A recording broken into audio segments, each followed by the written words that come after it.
So this is my hydroponic garden, version 2.0. This is the old city living garden.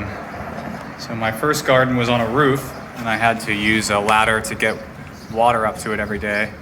And so it was really tough doing it one jug at a time, but luckily I got a balcony in this place, which made things a lot easier.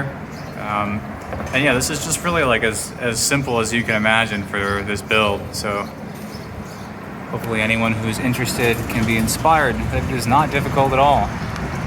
This is a Dutch bucket system, as you can see.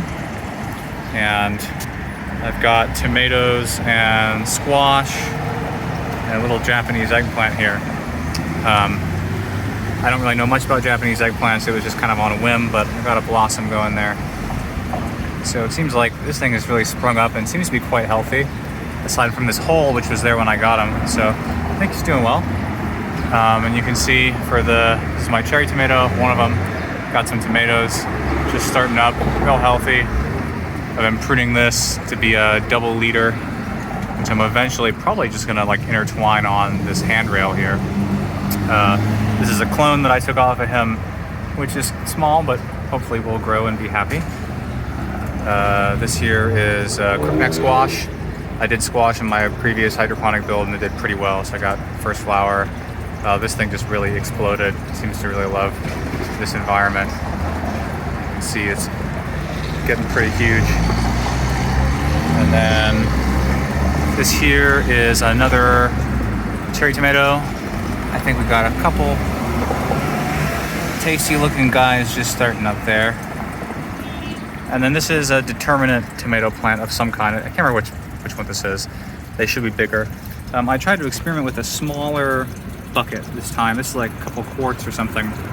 Let's see, 2.5 quarts. Because like my last build, I used these recommended like 5-gallon buckets. And when I finally dumped out the perlite and stuff out of them and looked at the root system, it looked like the plant really hadn't used a lot of the space. So it seemed like maybe I was wasting perlite, wasting physical space. I was wondering if I could get away with something this small.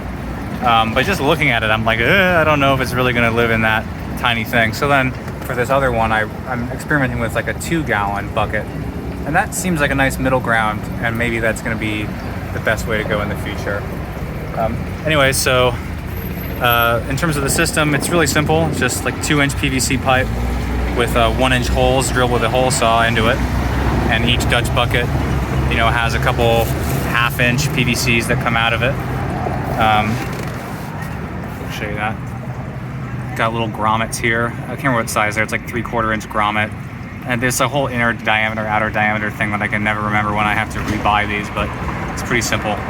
And just a little elbow joint. And it drains into our return line. The return line is held up with just some nylon cord, as you can see. Just because I wanted to be able to get the height right and adjust the height, and I didn't want to deal with getting some pipe clamps or some stuff that was more permanent. I just did something really simple, and it's just hanging there. And the other side has a safety line to keep it in place, but really, the bucket really holds it up. I mean, it works fine. Setting it up was kind of funny. As you can see, there are slats here, and if I ever move the buckets, water kind of drips down and hits people in the head as they walk down. So rather interesting. No conflicts about that yet. Here is the reservoir. Just another 5-gallon bucket. Probably for convenience, I'll swap this out for something bigger eventually. Pretty simple. Box cutter, cut a slash there just to give it a little more room. And I just rammed the cap on top of it. I probably should cover it in black wrap. I'm not sure if this is enough light blockage to stop algae growth.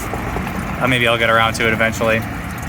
And then in there is like a submersible pump.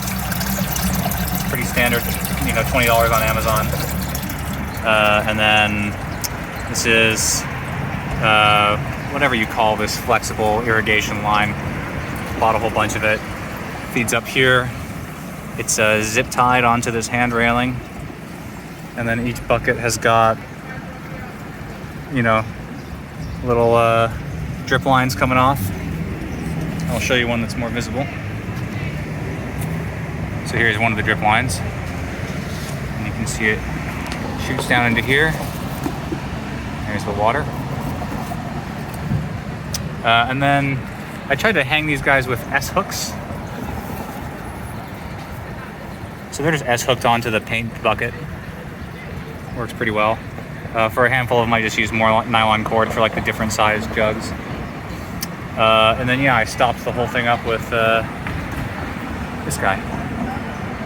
So it's working great. They're growing well.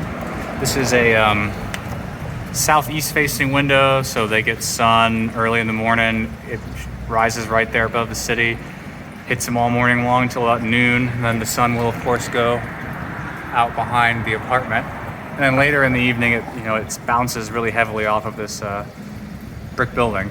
So, I mean, I think they're getting enough sun and they're pretty healthy. So, there you go. Doesn't get more simple than that for a hydroponic garden. Build it in your apartment. It's easy.